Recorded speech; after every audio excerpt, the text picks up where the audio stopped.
How's it going, everybody, and welcome to episode 248 of Master My Garden podcast. Now, this week's episode is going to be a good one. I'm joined again by Robert Miller from Altamont Plants. So, Altamont Plants is a specialist plant nursery on the grounds of Altamont House in County Carlow.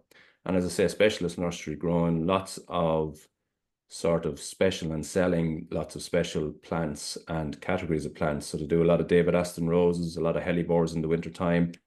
But what they're, I suppose, most famous for is Altamont House itself has one of the biggest collections of snowdrops in Ireland. And a recent change with Altamont Plants is that they've now taken on a huge number of varieties. Previously, well, they were available a number of years ago, pre-Brexit, but haven't been available in Ireland since. And Robert has taken on a range from Avon bulbs. And to tell us all about this collection, as I say, probably one of the biggest collections in Ireland, if not in Europe at this stage. But to tell us all about that, Robert is back. He was previously on episode 55, which is a long time ago now. But yeah, episode 55, which was about snowdrops, but this is kind of going to be more specialist. And we're talking about the Snowdrop Gala that's coming up in January and this collection of snowdrops that's growing and growing all the time. So Robert, you're very welcome back to Master My Garden podcast. Thanks very much, John. Thanks for having me again. Yeah, so some changes since we last spoke, and the Snowdrop collection at that time, which was episode 55, a long time ago, back in 2021, you at that time had a big collection of snowdrops, but some changes recently, and you have, as I say, probably the biggest in Ireland, I would say at this stage. Would it be right in saying that? Yeah, I'd say we probably definitely have the biggest collection that's on view to the public. I would say definitely. Yeah. You know what I mean? So obviously there's private collections, so you're never not sure how big their collections are. But this is definitely be the biggest collection now in Ireland that will be on public view over the next couple of years as the numbers bulk out, you know? Yeah. So we're very excited about that. Obviously we're very lucky here in Altamont, here in the wall garden and in the garden as a whole, that we have the space as well to show them off at their best. Yeah. So look, it's something that came about. Probably wasn't something I had really planned on doing, but Chris Ireland Jones, who was the former owner of the collection from Avon Bulbs, he basically decided maybe around this time last year or a bit earlier, he started kind of making soundings that he was thinking of retiring. So his head nurseryman, who was anyone who knows bulbs or particularly snowdrops, was Alan Street, very well-known man in trade, and would have shown at Chelsea and Vincent Square over the last 20-odd years. But that he passed away, I suppose it's a couple of years ago now.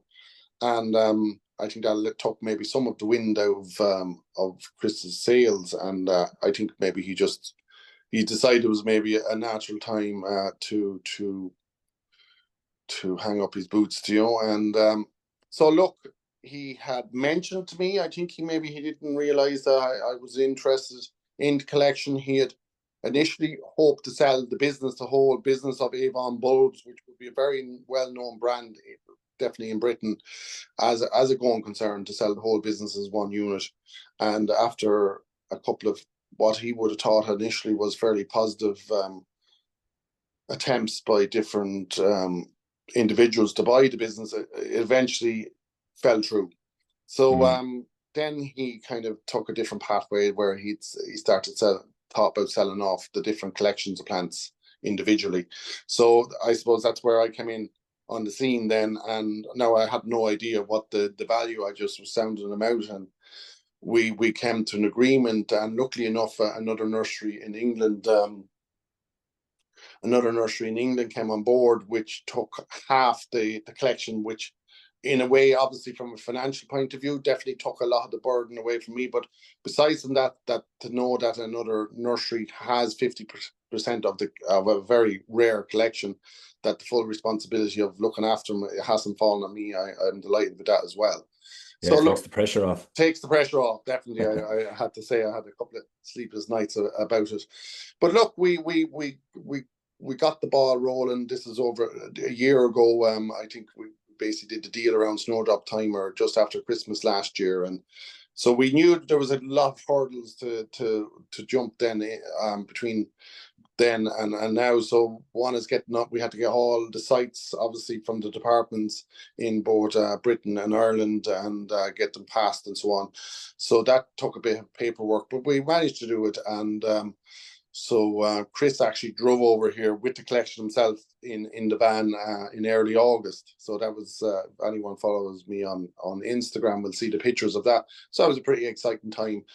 And so we had to get cracking then, because there was, as I said, there was over 12,000 bulbs that needs to be potted up. And so there was a few weeks of kind of hard work after that, and getting all the bulbs sorted and put into their different divisions and so on. So look, we've got through all of that, and just actually in the last couple of weeks, some of the earlier farm varieties have actually started to appear, and we have actually a couple in flower just at the moment. There's one called Ruby's Green Dream that has been flowering now for the last couple of weeks actually. So wow. Look, it's great to get the ball rolling, and there's ones peeping up every day. So yeah, I'm like a hen with her chicks now. I'm up there checking every day, seeing what's happening and what's appearing. So it'll be a very exciting few months now, actually. From even though we're only in October, this is actually when the season really does start now, and continue right into the end of March. Do you know? Yeah, and that one that's flowering now, that's unusually early, is it? For well, there is autumn flowering snowdrops, so they would be they're Galanthus regina algae, and they would be actually, it's a bit like autumn crocus. So they are the autumn flowering versions of snowdrops. Now, not something I'm massively interested in myself, because I still do feel like the snowdrop should be spring or at least winter anyways. Yeah. But I did, as buying part of the collection, this particular snowdrop would have been part of it.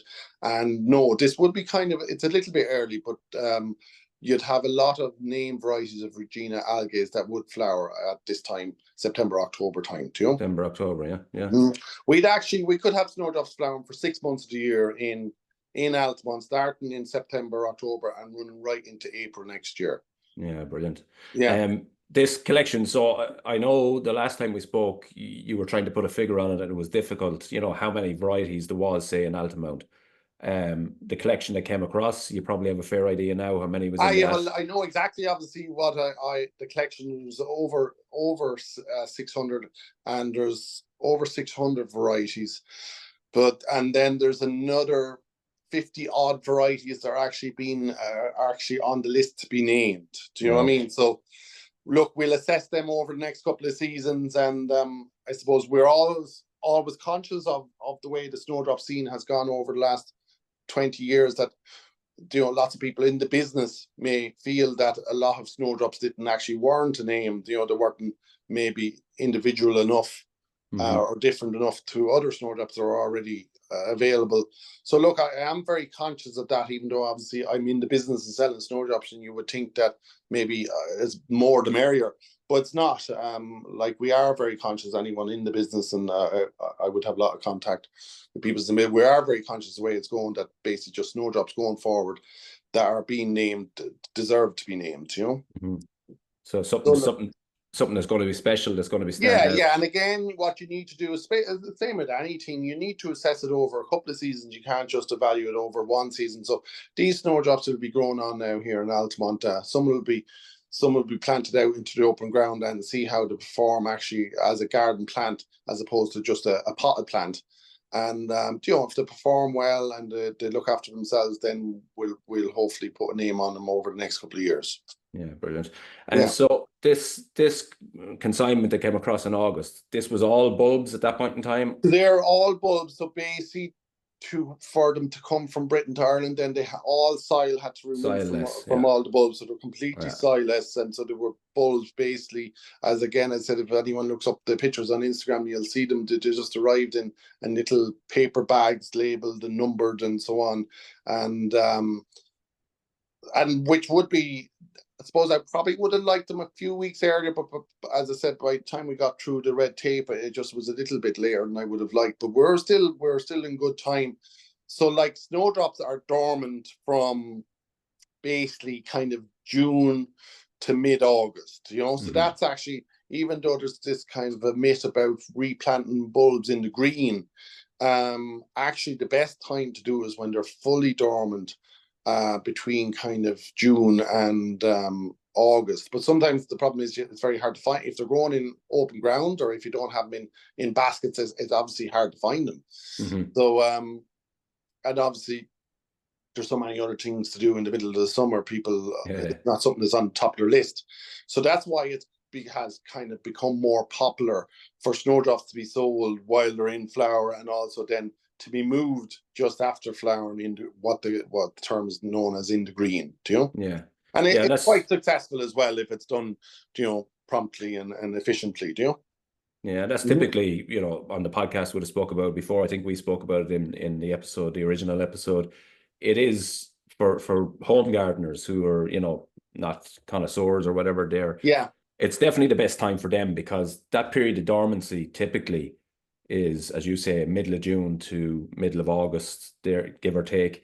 But typically people are not seeing the snowdrops bulbs No, of in course, you're not seeing snowdrop bulbs for sale now, unless they are the real rare ones that do sometimes become sale. They're called the resting period, so during kind of midsummer, mid to late summer.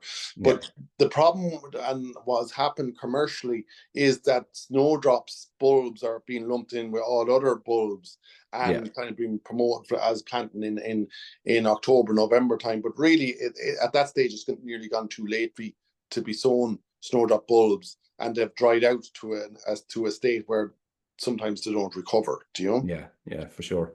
Mm-hmm. Just lost your, yeah, Sorry, hello. there. Yeah, Yeah, no, but yeah, so then on this collection that came across, did you say it's 16,000 bulbs or 12,000 bulbs? just over 12,500 bulbs, and as I said, over 600 varieties. Yeah. Mm-hmm. Yeah. Now, some of And them they could be only a half a dozen of a variety, and then there's others. There's you could be into three figures depending on the varieties. yeah, And so obviously anything with the small numbers, they won't be for sale over the next couple of years. We'll be letting them bulk out. But we have potted up. We've potted over definitely over a couple of hundred varieties for sale this coming season. We'll be doing up a list of them now over the next couple of weeks, which will be available. I suppose we'll be still hoping to sell a majority of those bulbs in person to our visitors. I suppose I'm always conscious to try look after the visitor that actually makes the effort to come to Altamont during snowdrop season. And so I hate having to say to them, oh, they're all sold or they're all gone. So yeah, look, we hopefully be able to give them the first refusal anyhow come this springtime. But looking at the numbers we have, more than likely some of them will have to be exported to Europe as well, this springtime. yeah. Mm-hmm. So a couple hundred varieties for sale, and these are all going to be potted, and depending on when you're buying, they'll be either in flower, in the green, or Exactly. Yeah. or Yeah. or, or peeping through, depending on what time of the year you're buying them at. List available in the coming weeks. Is there any particular standout ones that you were excited to get that's available? Yeah, look, there's a few varieties. There's one called Adam, which will probably be the first time it's available in Ireland, I'd say. Anyways, it was just named back in 22 or 23. There's another one, Olive Mason. It was only named in 24, so it has never been available in Ireland. Um, so look, it's just the ones. There's some nice yellow ones. When we talked about yellow ones, it's not necessarily daffodil yellow snowdrops.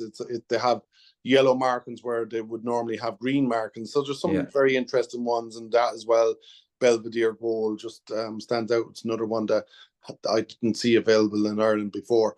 So I suppose because of Brexit that we talked about, a lot of these, even though some varieties would have been available pre-Brexit, but there's numerous varieties that have come available in that 3 or 4 years that wasn't available to Irish customers. So these are the ones that'll probably start exciting people now over the next few months.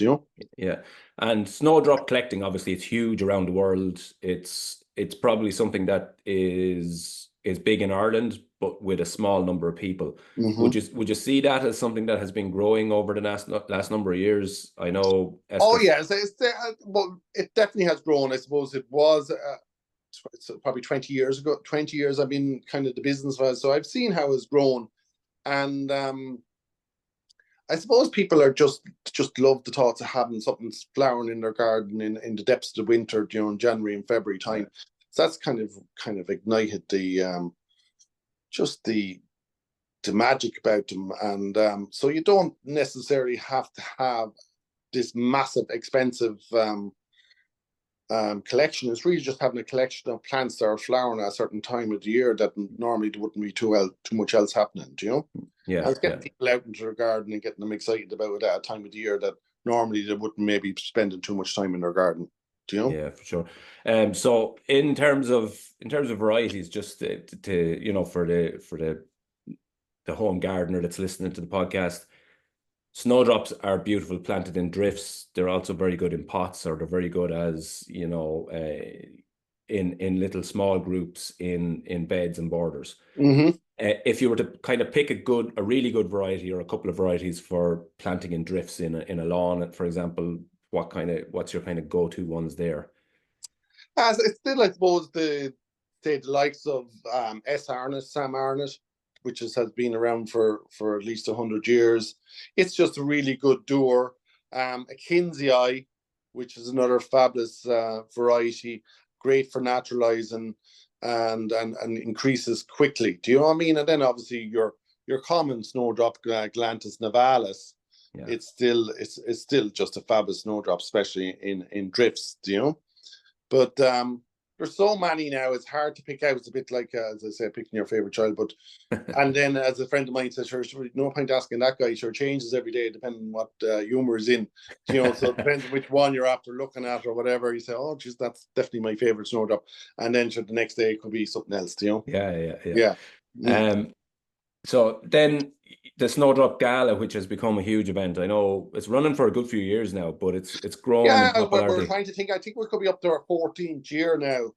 So yeah, look, it's funny how it took off. I suppose again there wasn't too much else happening at that time of the year on the garden scene, so it became like what happened was people just loved the social kind of aspect of it. Besides from the snowdrops, it was the first kind of garden event of the year, which still is now. Like we're actually gone a week earlier now, and over the last few seasons. One, to avoid the busy bank holiday weekend, which is now the first Saturday in February. In January rather than The February. last Saturday in January Yeah, now yeah, is yeah, the yeah, date. So this year I think yeah. it's the 26th of 26th. January. Yeah. Yeah, yeah. Yeah. And it's So yeah, so it's I really like, as I do say to people, if I wasn't involved in running it, I'd still be definitely one of the events I would love to be going to every year. So we have actually Chris Ireland Jones, who we just spoke about. He's actually going to be our Friday night speaker. We start the weekend on the Friday night for people staying in Ballykeely, usually 50 or 60 people, with a kind of an after dinner talk. So actually Chris Ireland Jones has agreed to come over this year and basically just talk about his life and times of Avon bulbs, which was nearly 40 years. So besides from the snowdrops, just it'll be very interesting for running a snowdrop or a nursery business over 40 years, and the different changes that happened and all the different gold medals they won at Chelsea and different shows over the years. yeah. So that's kind of kickstarting the weekend on the Saturday, and then we have two fabulous speakers on the Saturday morning and Saturday afternoon. Do you know? Yeah. So that's the Snowdrop Gala. Obviously this collection now is becoming or is on sale over the next couple of weeks. You're still sort of pulling together the plants list. How can people, people who are interested in starting a collection, building their collection? I know, as I say, a lot of the open gardens would have their own sort of collections that they've been building over time. But how can people, Well, within I the trade? suppose I'm kind of half anxious to make sure that I know the snowdrops that we have for sale are grown and that they're healthy. So I'm probably not pushing it too much until I actually see the snowdrops appearing in Yeah. the pot. So we're maybe a month off still. And then what I'll do is there will be a list available probably via social media and so on, Yeah. or email or whatever. Do you know what I mean?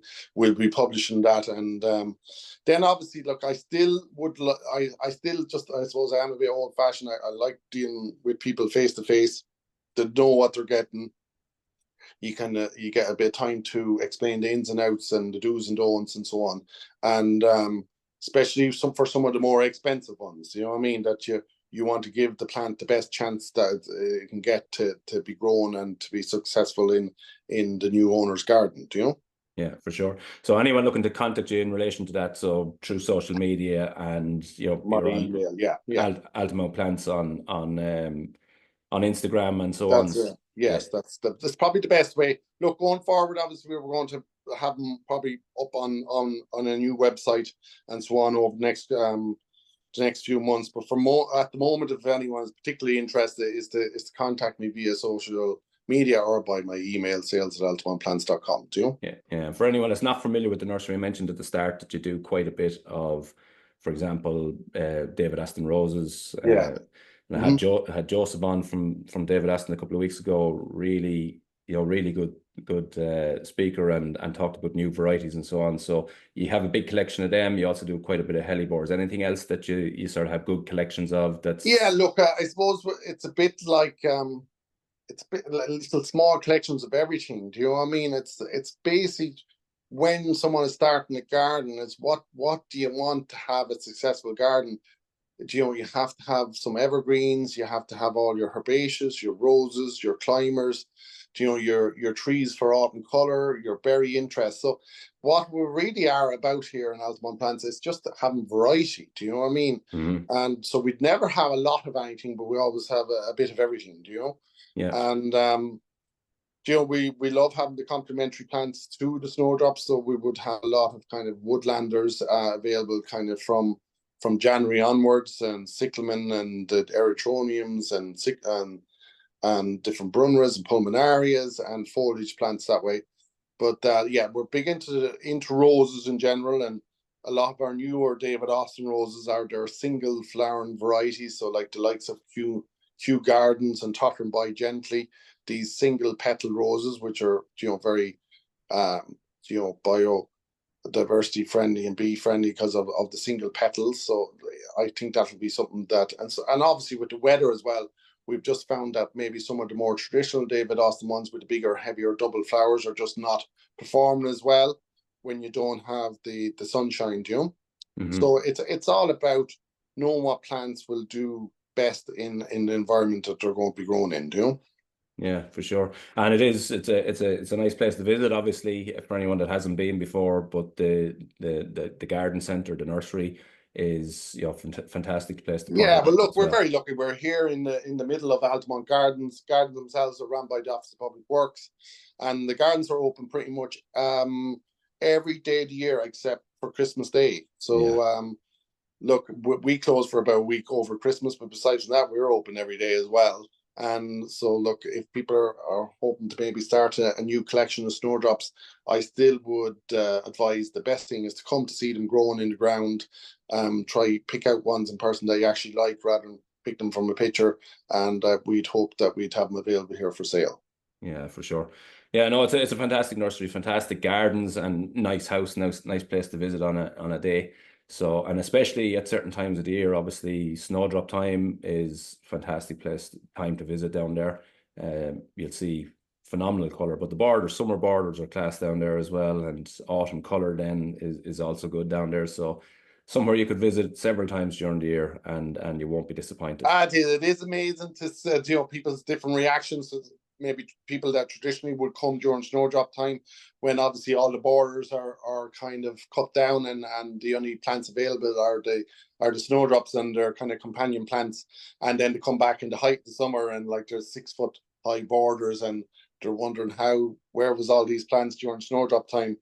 But snowdrops actually grow quite well among herbaceous plants. The one thing that snowdrops love is be very dry during the summer times and not too much moisture in the soil. So the bigger herbaceous plants are obviously greedy, as you know, and they suck up a lot of the moisture, which leaves the snowdrops nice and snug for the summertime. Do you know? Yeah. It makes sense. That makes sense. So yeah, keep an eye on Altamont Plants on social media over the next few weeks. You'll see the list of these snowdrops coming out. And as I say, a great place to visit anyway. Robert, best of luck with the new collection.